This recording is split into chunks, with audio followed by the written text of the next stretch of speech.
Good morning. Good morning सेनान साहब।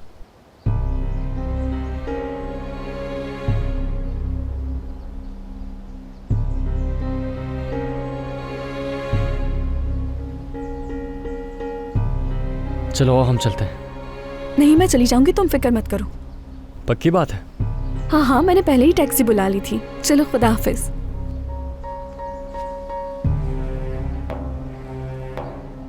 उन्हें ऐसे क्यों देख रहे हो जुनैद?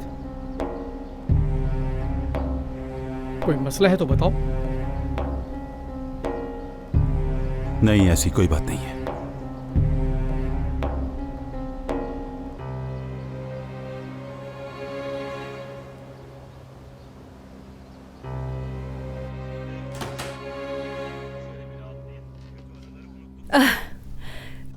क्या तुम जाग गई बेटी? ये लो, मैं तुम्हारे लिए खाना लेकर आई हूं। तुम्हारा बुखार तो देखूं।